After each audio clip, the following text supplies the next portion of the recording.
Economic সেই ইন্ডেক্সে সবচেয়ে পিছিয়ে, সাক্ষরতার দিক থেকে,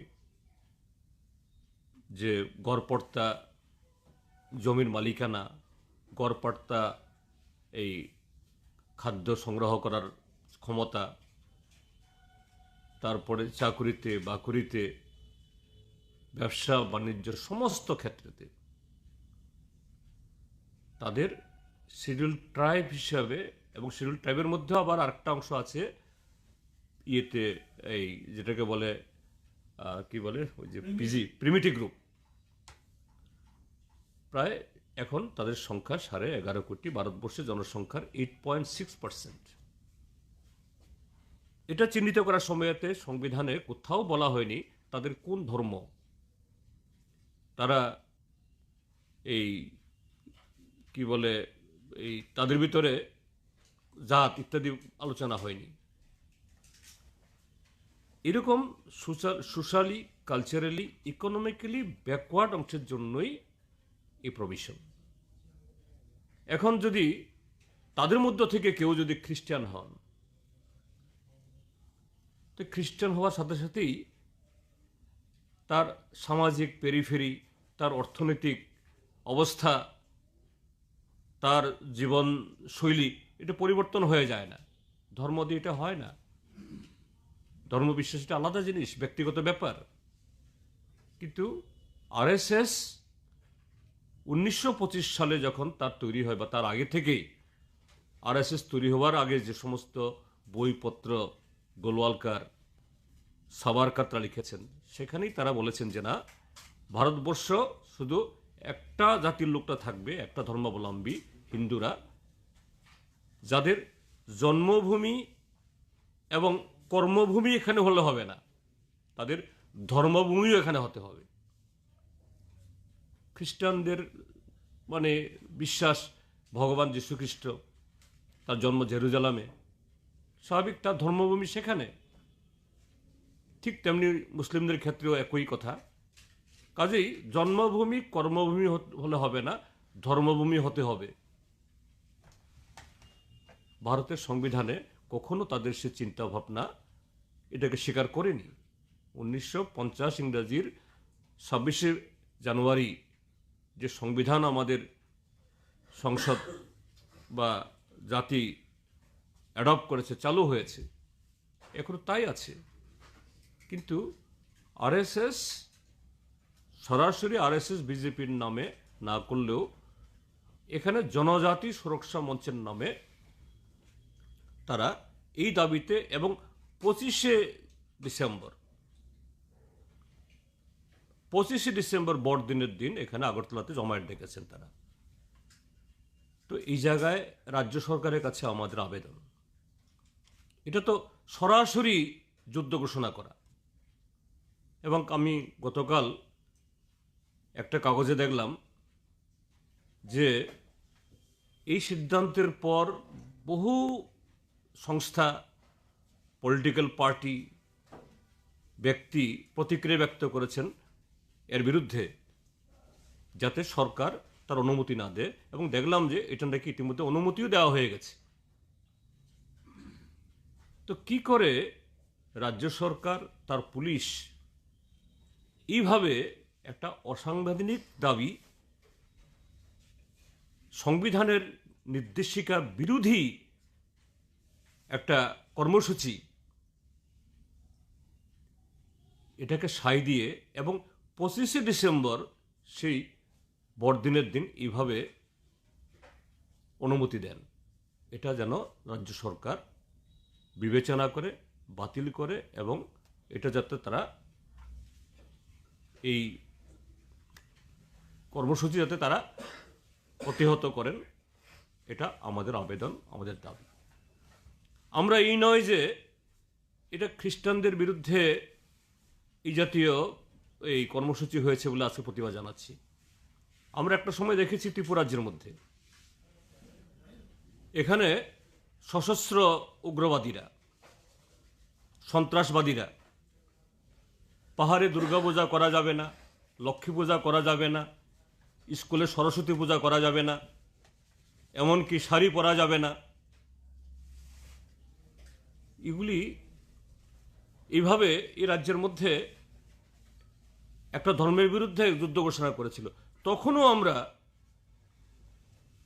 এই সন্ত্রাসবাদী বা এইভাবে সংবিধান বিরোধী, সভ্যতা বিরোধী কর্মসূচির বিরুদ্ধে ধৈর্যহীনভাবে আমরা প্রতিবাদ জানিয়েছি এবং এতে আমাদের বহু লোক শহীদের মৃত্যুবরণ করতে হয়েছে তাদের সেই আপোষ মনোভাবের জন্য। আজকে প্রায় একই ধরনের সন্ত্রাসবাদীরা জঙ্গলে থেকে, আর আজকে জনজাতি সুরক্ষা মঞ্চের তারা শহরে এবং শাসক দলের বদান্যতায় এই কাজটা করছে। এটা আরও জঘন্য। কিন্তু এই জনজাতি সুরক্ষা মঞ্চ যে আজকে এডিসিতে ভিলেজ কমিটি ভোট হচ্ছে না, এডিসি তার প্রাপ্য পাচ্ছে না, এডিসির শত শত স্কুল শিক্ষকের অভাবে ঢুকছে, এখন ত্রিপুরা রাজ্যের মধ্যে হাজার হাজার ট্রাইবেল ছেলে মেয়ে MA MSc MCom PhD MPhil করে বসে আছে, এদের চাকরির সুযোগ হচ্ছে না। জনজাতি সুরক্ষা মঞ্চ এটা নিয়ে কোনো কথা নেই। এটা সম্পূর্ণ একটা বিভাজনের, সম্পূর্ণ ত্রিপুরাজ্য ভাগ করার, ত্রিপুরাজ্যের মানুষের মধ্যে যে ঐক্যকে দুর্বল করার চেষ্টা এবং ট্রাইবেলদের মধ্যে একটা যুদ্ধ লাগানোর চেষ্টা। এর থেকে জনজাতি সুরক্ষা মঞ্চ বিরত থাকুক। সরকার কঠোরভাবে তাদের এই সিদ্ধান্ত, এটাকে যে যাত্রা এই পরিহার করতে, উঠিয়ে নিতে বাধ্য হন, এই ব্যবস্থা নিক। এটা একটা। দ্বিতীয় আরেকটা বিষয়, আপনারা জানেন 1992 ইংরাজিতে বাবরি মসজিদ ভাঙার পর সারা দেশে এরকমই জাতীয় সংহতিতে প্রচণ্ড আঘাত তৈরি হয়। শত শত এরকম মানুষ দুর্ভাগ্যজনকভাবে তখন সেই হিংসার শিকার হন। সারা দেশ উত্তপ্ত হয় এবং এই দেশের ধর্মনিরপেক্ষ শান্তিপ্রিয় মানুষ তাদের সর্বাত্মক চেষ্টায় একটা সময়েতে এটা প্রশমিত হয়। সেই সময়েতে আমাদের রাজ্যে এখানে এই দক্ষিণ ত্রিপুরার রাজনগর ব্লক বিলোনিয়া মহকুমার অধীনে আমাদের যে আমার পাশে বসে আছেন সুদন দাস, তিনি তখনও বিধায়ক হননি। তিনি আমাদের ওই এলাকার মানে উত্তিকর্মী, উত্তি নেতা। তো এরকমভাবে এই গ্রামে গ্রামে ঘুরছেন, বিভিন্ন মানুষের কাছে তৎকালীন সময়তে ত্রিপুরা রাজ্যের মধ্যে যে সরকারের এই জনবিরোধী ফ্যাসিস্টসুলভ কার্যকলাপ ছিল, এতে বহু মানুষ খেতে পায় না, কাজ নেই, জঙ্গলে আলু খুঁড়ে খেতে হয়। সারা ত্রিপুরা রাজ্যের জঙ্গল আলু গর্ত ভর্তি হয়ে গেছিল। এইভাবেই ঘুরতে ঘুরতে একদিন যে দক্ষিণ ত্রিপুরার রাজনগর ব্লকের ডিমাতলি নামে একটা গ্রাম পঞ্চায়েত, বাংলাদেশের একেবারে এই সেখানকার যে বিশ্ব রুট তার অপোজিটে একেবারে বর্ডারের কাছে এই জঙ্গলের মধ্যে একটা মানে মানে ইমারত, একটা এরকম বহু বছর আগে তৈরি হওয়া একটা এই বাড়ির সন্ধান পান। জঙ্গল ফুঁড়ে, তখন এটা গভীর জঙ্গল, গিয়ে দেখতে পান এটা একটা মসজিদ। কারণ মসজিদের স্ট্রাকচার কি হয় আমরা সবাই জানি। এবং এটা যখন বের হওয়ার পর পত্রপত্রিকায় প্রকাশিত হলো, তখন অনেক পুরনো লোক আমাদের এই পারে এবং ওই পারেও তারা তখন বলেন এটা প্রায় কয়েকশো বছর আগে তৈরি করা। এই হলো সেই যে এই ডিমাতলির সেই মসজিদ। এবং 93 সালে যখন সেখানে সুদনবাবু রাজনগর বিধানসভা কেন্দ্রের বিধায়ক হিসেবে নির্বাচিত হয়ে আসেন, রাজ্যে বামপন্থী ফ্রন্ট সরকার গঠিত হয়। 93 সালের 6 ডিসেম্বর যে তারিখে এই বাবরি মসজিদ ভাঙা হয়েছিল, সেদিন ওখানে সংহতি দিবস হিসাবে সেদিন থেকে উদযাপিত হয়ে আসছে। এটা একটা এখন পর্যটন ক্ষেত্র। এটাকে কেন্দ্র করে রাস্তাঘাট, পানীয় জল, বিদ্যুৎ, বাজার, এটা জনপদ গড়ে উঠেছে এবং এটা খুবই জনপ্রিয়। দেশ এবং বিদেশ থেকেও এরকম লোক সেখানে এই গত 93 সাল থেকে গত 30 বছরে বহু লোক এসে গেছেন, বহু বিখ্যাত লোক। তো রাজ্যে পালাবদল হওয়ার পর 2018 সাল থেকে সেখানে তারাও মেলা করছেন নতুন সরকারের নেতৃত্বে, নতুন শাসক নেতৃত্বে। ভালো, এটা যে যারা আগে করেছেন তারাই করতে হবে কোনো কথা নেই, তারা করছেন ভালো। কিন্তু দুর্ভাগ্যের হলো যে বিগত কদিন আগে হঠাৎ করে এই জনজাতি সুরক্ষা মঞ্চের মতোই এই রাজনগর এলাকাতেও শাসক দলের ছত্রছায়ায় এরকম কিছু সংগঠন তৈরি হলো, হিন্দু সুরক্ষা মঞ্চ বা ইত্যাদি নাম দিয়ে। তারা দাবি তুলতে লাগলেন এটা নাকি জগন্নাথ মন্দির। তো বন্ধুরা, যে আমার মা বাবারাও হিন্দু, স্বাভাবিক, সেই পরিবেশে আমারও জন্ম।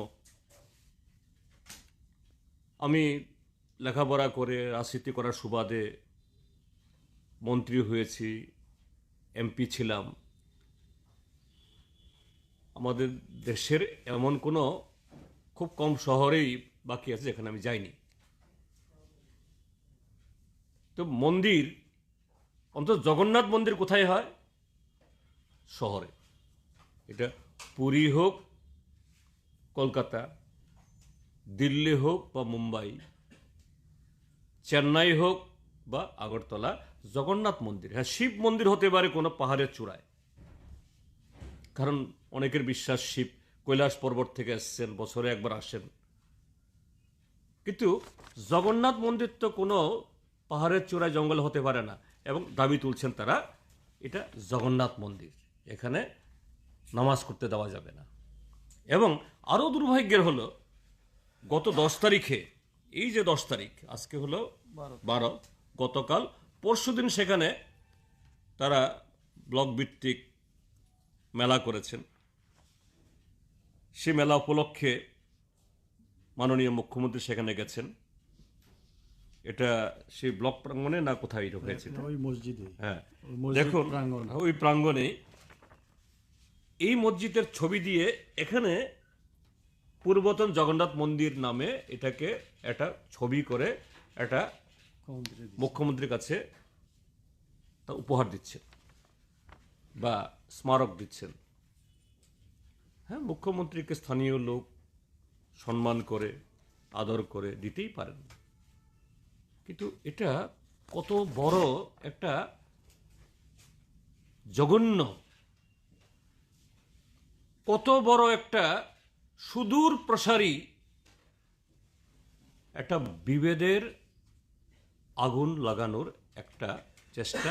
এবং দুর্ভাগ্যের হলো আমাদের রাজ্যের মাননীয় মুখ্যমন্ত্রী, তিনি স্বরাষ্ট্রমন্ত্রীর দায়িত্বে, তিনি আরও বহু দপ্তরের দায়িত্বে, সর্বোচ্চ তিনি মানে রাজ্য সরকারের কর্তা ব্যক্তি। তাকে তো, তিনি শুধু তো কোনো একটা দলের মুখ্যমন্ত্রী না, তিনি রাজ্যের 40 লক্ষ মানুষের মুখ্যমন্ত্রী। এই 40 লক্ষের মানুষ যারা ধর্মপ্রাণ, হিন্দু হোক, খ্রিস্টান হোক, মুসলমান হোক, বুদ্ধিস্ট হোক, এমনকি যারা অ্যাথেইস্ট, অর্থাৎ এই কি জানি বাংলাতে বলে নাস্তিক, তাদেরও অধিকার আছে। এটা সুরক্ষায় মুখ্যমন্ত্রী সংবিধান নামে শপথ গ্রহণ করে সে দায়িত্ব তিনি পালন করছেন। তিনি এরকম একটা সাম্প্রদায়িক বা ধর্মীয় সুরসুরি দেওয়া একটা কর্মসূচিতে কিভাবে এটা গ্রহণ করছেন? আমি বলবো হয়তো মুখ্যমন্ত্রী যখন ছবিটা দেন তার আগে দেখেননি। আমি ধরে নিলাম মুখ্যমন্ত্রীকে যখন ছবি দেওয়া হয় হয়তো মুখ্যমন্ত্রী দেখেননি, কাউকে উপহার দিলে তো আমিও দেখি না, কি দিল পরে না দেখি, যদি তিনি পরে দেখে থাকেন, আমি আপনাদের মাধ্যমে মুখ্যমন্ত্রীর কাছে আবেদন করব, এই যে ইয়ে মানে একটা সৌকৌশলে একটা অংশের মানুষ রাজ্যের সম্প্রীতি ভাঙার জন্য যে উদ্যোগ গ্রহণ করলেন, এটাকে বিরত করার, এটাকে প্রশমিত করার, এবং তার পক্ষে এই যে উপহারটা নেওয়াটা এটা গর্হিত হয়েছে, এটা প্রকাশ্যে বলুন। তাহলে যে সংখ্যালঘু অংশের মানুষ, অন্তত তাদের মনের ভিতরে যে ক্ষত তৈরি হয়েছে, পত্রপত্রিকায় উঠেছে যে তাদের এই উদ্যোগ শুরু হওয়ার পর এই ডিমাতুলির মসজিদে নাকি তাদেরকে, মুসলমানদেরকে নামাজ করতে দেওয়া হয়নি। এই যে এখানেই ছবি আছে, এই ইতে পুলিশ বসিয়ে রাখা হয়েছে, এই যে এখানে পুলিশ বসিয়ে রাখা হয়েছে। এবং আমি আপনাদের মাধ্যমে রাজ্য পুলিশের প্রধানকেও বলবো, this is absolutely a crime. এটা একটা cognizable crime. You can prevent the Muslim people from offering prayer there. How come your police with uniform, they obstruct the Muslim people, those who wanted to offer prayer there? It is something very very much unfortunate. এবং এটা আমাদের রাজ্যের যে পরম্পরার জন্য এটা অত্যন্ত হানিকর। আমাদের এই আগরতলা সেই রাজার আমল থেকেই এখানে রাজন্য শাসনের সাথে আমাদের বহু মত পার্থক্য আছে, তাদের নীতির সাথে আমাদের মানে কি বলে প্রশ্ন আছে। কিন্তু আমাদের রাজার আমলে এখানে যেমন লক্ষ্মীনারায়ণ মন্দির হয়েছে, কালী মন্দির হয়েছে, দুর্গা মন্দির হয়েছে, সেই বুদ্ধ মন্দির হয়েছে, মরিয়মনগরে রোমান ক্যাথলিকদের এই কি বলে এই মরিয়মনগর হয়েছে, পরবর্তী সময়েতে অরুন্ধীনগরে বাপটিস্ট খ্রিস্টানদের হয়েছে, তেমনি গেদুমিয়া মসজিদ হয়েছে। এখন এই জায়গায় এসে এই ত্রিপুরাজ্যে আমাদের এই পরম্পরা, চিরাচির ঐতিহ্য, এটাকে এইভাবে পুলিশ দিয়ে একটা মসজিদে নামাজ করতে মানে ইয়ে করা, এই প্রতিবন্ধক তৈরি করা, the crime. Even on the part of the police it is a crime. মাননীয় মুখ্যমন্ত্রী এটা তিনি তার সংজ্ঞানে নিয়ে আসুন, এবং এই যে ক্ষত তৈরি হয়েছে, ক্ষত হয়তো দেখা যাচ্ছে না, কিন্তু এই ক্ষত, এই যে আগুন যে জ্বলছে, এটা নেভানোর ব্যবস্থা করুন, আমরা সবাই সাহায্য করব। থার্ড আরেকটা বলবো, যদিও এটা গতকালই আমি নেটে দিয়েছি, গ্রুপে দিয়েছি, যে ডিএল ফাইন্যান্স নামে একটা চিট ফান্ড সায়েন্স সিটির অপোজিটে নিমবার্কে, সেখানে শাখা খুলে এ রাজ্যের শত শত যুবক যুবতীদেরকে কোলেটারাল ফ্রি, অর্থাৎ কোনো ধরনের ইয়ে ছাড়া, এই কি বলে সিকিউরিটি ছাড়া, অর্থাৎ জমি বন্ধক দিতে হবে না, কর্মচারী গ্যারান্টার লাগবে না, কিছু লাগবে না, অগ্রিম টাকা দাও, কারো কাছ থেকে 40, 50, 60, 70, 80, 1 লাখ টাকা নিয়ে কোটি কোটি টাকা সংগ্রহ করে এখান থেকে পালিয়েছে। তাদের কিছু লোককে ধরা হয়েছিল, এবং আমাদের কাছে খবর হলো এই বাদারঘাট এলাকার শাসক দলের কেউ কেটারা তাদেরকে প্রোটেকশন দিচ্ছেন না, তাদের করা যাবে না। শেষ পর্যন্ত বাধ্য হয়ে আমতলী থানা একজনকে গ্রেপ্তার করেছে, কিন্তু কি হয়েছে আমরা জানি না। এটা নিয়ে সরকারের তরফ থেকে কোনো টু শব্দ নেই। কাজেই আমি আজকেও আবার বলবো, কালকে চিঠি দিয়েছি, যে সরকার যে এর আগে রোজবেলি, সারদা ইত্যাদি নিয়ে বহু কথা হয়েছে, তৎকালীন সরকার, বামপন্থী ফ্রন্ট সরকার সোমোটো নিজেরাই যে সিবিআইকে কাছে পাঠিয়েছে, ভারত সরকারের কাছে বলে এগুলো নিয়ে অ্যাকশন নেওয়া হয়েছে। এগুলো নিয়ে বহু রকমের আরোপ দোষারোপ হয়েছে, কিন্তু সেই রোজভ্যালি সম্পর্কেও আজকে সরকার বা এখনকার শাসক দল কিছুই বলে না।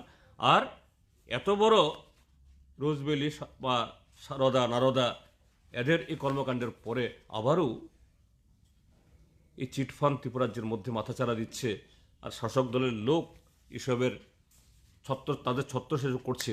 এ তো ত্রিপুরা শেষ হয়ে যাবে। এমনিতেই ড্রাগ, নেশা, জুয়া ত্রিপুরা বাসছে, তার মধ্যে যদি এভাবে চলে যায়, এই ত্রিপুরাজ্যের কর্মসংস্থান, যুবকদের ভবিষ্যৎ, তাদের যে চরিত্র গঠন সব ধ্বংস হয়ে যাবে। এই কটা বিষয় বলার জন্য আপনাদের রেখেছি। আমার এই সুদনবাবু যদি কিছু বলতে চান তিনি বলতে পারেন, যদি যুক্ত করতে চান। আমি দুই একটা বিষয় শুধু এখানে বলবো। আমাদের পার্টি সম্পাদক জিতেন্দ্রা বিস্তৃত বলেছেন। ডিমাতলি সংহতি মেলা যেভাবে সৃষ্টি হয়েছিল, বাবরি মসজিদ 92 সালের 6 ডিসেম্বর ভাঙা হয়েছে। 93 সালের 6 ডিসেম্বর থেকে সেখানে আমরা সংহতি মেলা হিসাবে এই মেলা শুরু করি। গভীর জঙ্গলে এই মসজিদটা ছিল। ওই এলাকার হিন্দু মুসলিম সমস্ত ধর্মবর্ণের লোক সবাই মিলে বিনা পারিশ্রমিকে তারা শ্রম দিয়ে এই জায়গা পরিষ্কার করে মেলার পরিবেশ তৈরি করেন।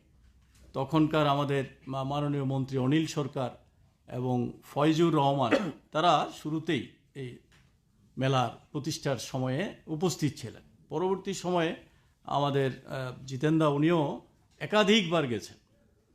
সবচেয়ে বড় বিষয় হচ্ছে এই মেলাটা আমাদের রাজ্যের একটা বিখ্যাত মেলা হিসাবে পরিচিতি পায়, আন্তর্জাতিক খ্যাতি হয়ে পড়ে।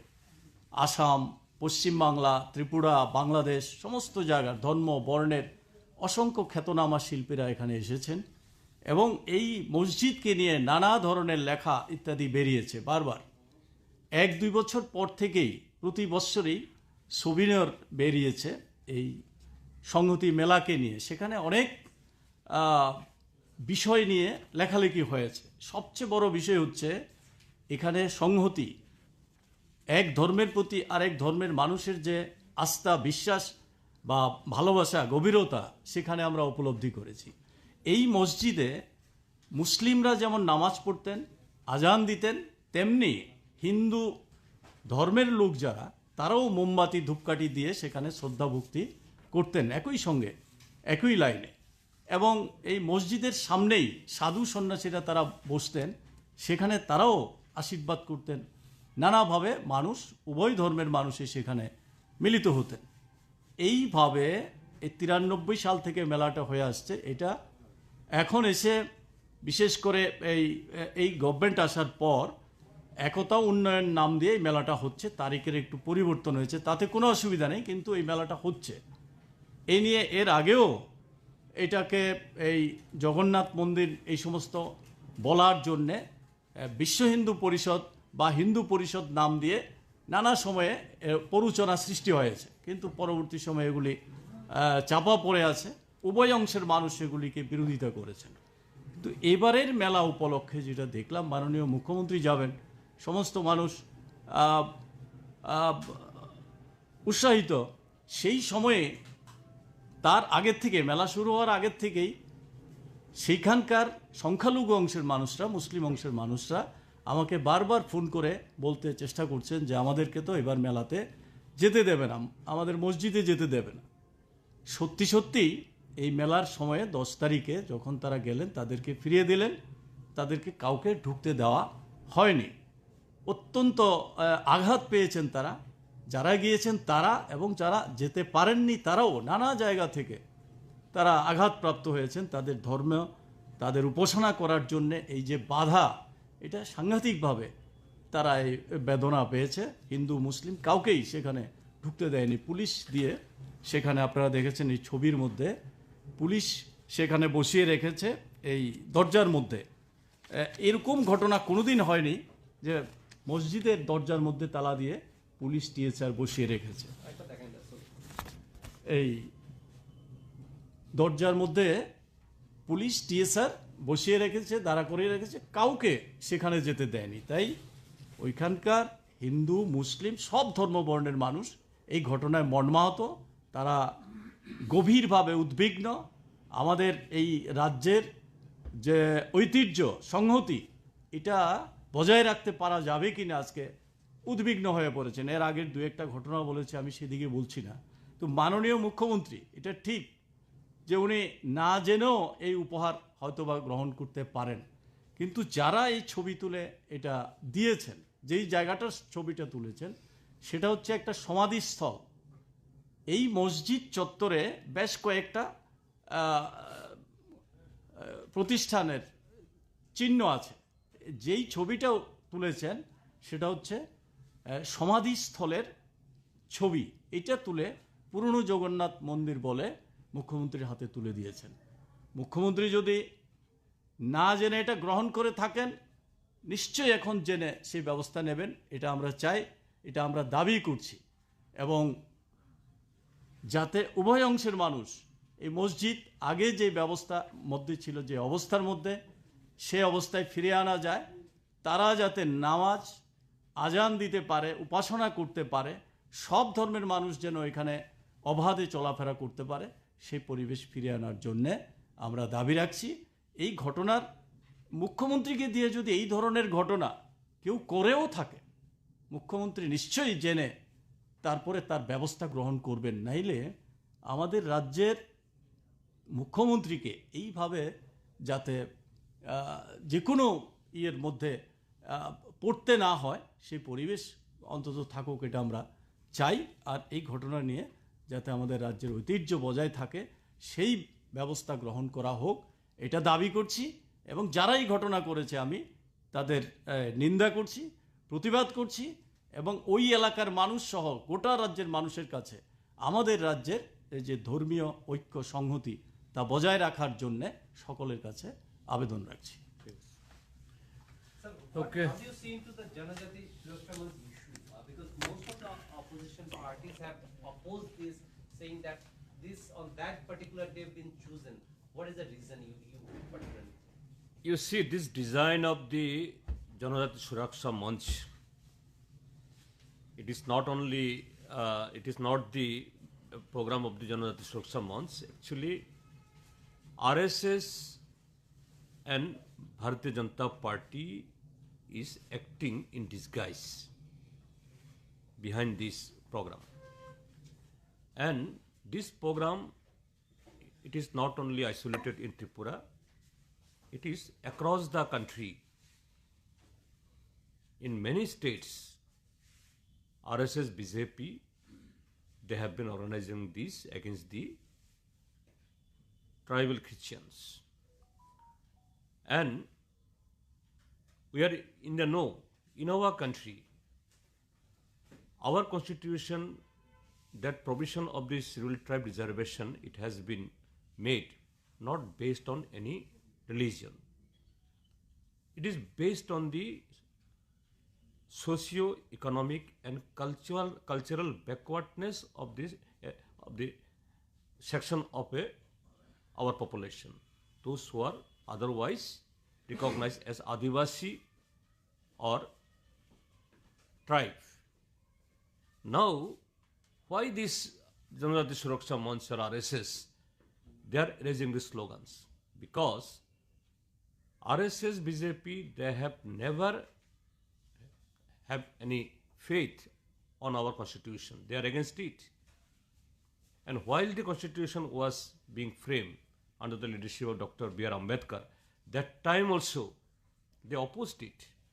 Now, through the passage of these activities here in our state, and which day, on the day of the Christmas, 25th December, we are astonished how our state police, state government, they accord the permission, they grant the permission for organizing this rally. So our request to the state government, particularly the Chief Minister and DG Police, to call back that permission and refrain the all disturbing elements, that this should be stopped with immediate effect, that to maintain the law and order and harmony among the people, among the faiths, among the tribal, non-tribal as a whole. But there is one more important issue is it is not only the date that has been used. Another issue is they have a demand that those who have been converted they should not get the ST as per the. But do you think it's constitutional or not? You see, they should go through the constitutional order, 1950 Scheduled Tribe Order. That Scheduled Tribe Order that was constituted not based on any religion. It is based on the geographical isolation of a section of population, their backwardness, educationally, culturally, economically, they are backward. That's why that special provision has been made. Now, if any individual, say myself, today, say I am, my faith is something, tomorrow if I converted to the Christianity, so my economic status and other thing not changed by that. So this is totally arbitrary, no logic is there, and it is a totally a political game played by BJP from behind.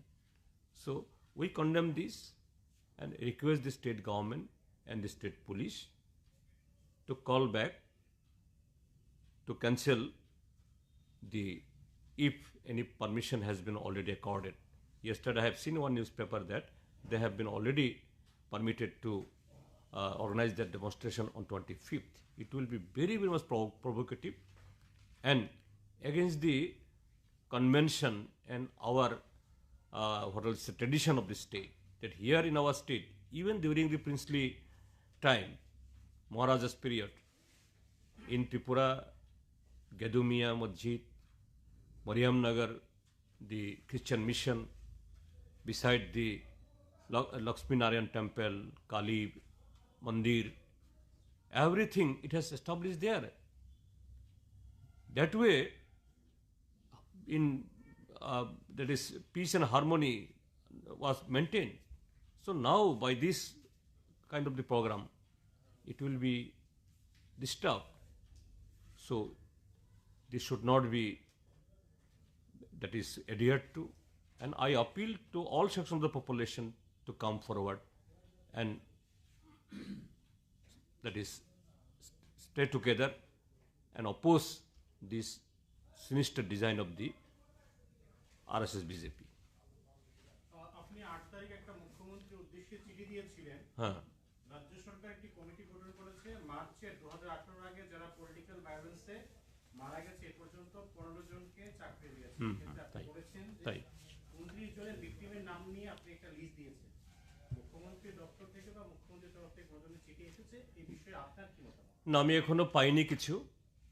চিঠি তো পাঠানো হয়েছে আমাদের party office থেকেই peon bouquet, স্বাভাবিক ওখানে পৌঁছেছে কি না এটা এই কনফার্ম হওয়ার কোনো প্রয়োজন নেই, এটা অলরেডি পৌঁছিয়ে দেওয়া হয়েছে।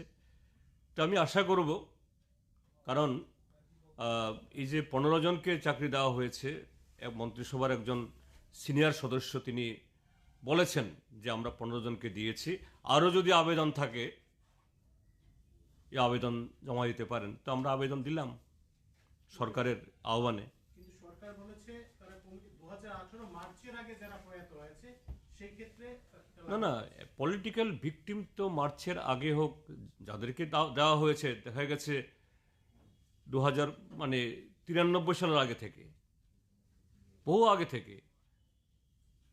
যে কজন চাকরি পেয়েছে, আমার বাড়ি যেখানে সাবরুম, এই জায়গায় 3টা অফার গেছে আমি শুনেছি। তাদের সম্পর্কে অন্য প্রশ্ন আমি এখানে করব না, ঠিক আছে ওরা চাকরি পেয়েছে, চাকরি দরকার, তারা কীভাবে মারা গেছে এগুলো নিয়েও প্রশ্ন আছে। যে এনিওয়ে গভর্নমেন্ট ঠিক করেছে এরা পলিটিক্যালি ভিক্টিমাইজড। তো এখন যে 29 জনের নাম আমি দিয়েছি, যে 2018-এর পর একেবারে নাম ধাম তারিখ দিয়ে সরকার তদন্ত করুক, মানুষ বলুক। কাজে একটা রাজ্যের মধ্যে একটা এই বছরের আগে হলে একরকম, এরপর আর এরকম হতে পারে না। কাজে সরকার তার যদি সেরকম দায়বদ্ধতা থাকে, জনগণের প্রতি সত্যি সত্যি যদি সেই সিম্পাথি থাকে, তারা যে ডেডলাইন করেছেন তারপরেও হতে পারে। তো দেখা যাক মুখ্যমন্ত্রীর কাছ থেকে কি উত্তর আসে, আমি অপেক্ষা করছি। সেদিন যে স্যার পুলিশের কথা বলেন, there is every possibility that it may be raised that due to the security of the chief minister, the police was there. So how do you see that issue also? No, you see, even though it is that is not this demand, even though any other political program, our police never allow on 25th, because that day it is the festival of everyone.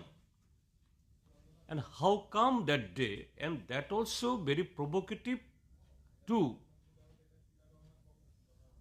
against the section of a population with a very inflammable demand. So state government should refrain from according this kind of order. This is my appeal. Thank you. গত কিছুদিন আগে police Barman সাউথে একটি কংগ্রেস সভাতে গিয়ে বলেছেন যে রাজ্যের বিরোধী দলগুলো যদি কংগ্রেসকে সাপোর্ট করে এবার লোকসভা নির্বাচনে তাহলে জয় নিশ্চিত হতে পারে। এই বিষয়ে আপনার কি মত? সুদীপ বাবু উনি ওনার মঞ্চ থেকে বলেছেন, আমি আমার মঞ্চ থেকে বলবো, যদি সমস্ত বিরোধী ধর্মনিরপেক্ষ দল যদি আমাদের দলকে সাহায্য করে, তাহলে আমরা তাদের চেয়ে আরও ভালো এই বিজয়ীর বিরুদ্ধে কাজ করব। কাজেই এরকম আলোচনা হলে পরে এটা একটা প্রপার মঞ্চ থেকে হয়, প্রপার জায়গা থেকে হয়। এটা কোনো পাবলিক মিটিং থেকে না করা যায় না। হয়তো কোনো সাংবাদিক প্রশ্ন করেছেন, তিনি বলে দিয়েছেন, এটাই হতে পারে। সুদীপবাবু অন্তত এরকম ক্যাজুয়াল কথা বলে আমার মনে হয় না, এইভাবেই বোধহয় এসছে। যদি এরকম কোনো একটা সিরিয়াস আলোচনা হয়, তার জন্য একটা পরিবেশ থাকে, জায়গা থাকে। কাজেই উনি একটা দাবি করলেন, আমি একটা দাবি করলাম, আমি আমার যে দাবিটা বললাম এখন, এটাও এইভাবে ক্যারি করার জন্য আমি বলছি না, কিন্তু যেহেতু কথাটা এইভাবে আসলো, এই জন্য আমাকে বলতে হলো বা বললাম। Last by-election, there was a type of alliance. So are those talks still continuing for the coming year? Yes, definitely. Because they are at the national level. Now that meeting of the India bloc is supposed to be held on 19th. And there will be, that is this agenda. Of course, this is the only agenda. And we in Tripura, we the CPIM religiously follow that spirit of the India unity. So we will implement here. So let us listen from the national level platform first. Then after, if there is something to be undertaken here, we will do that.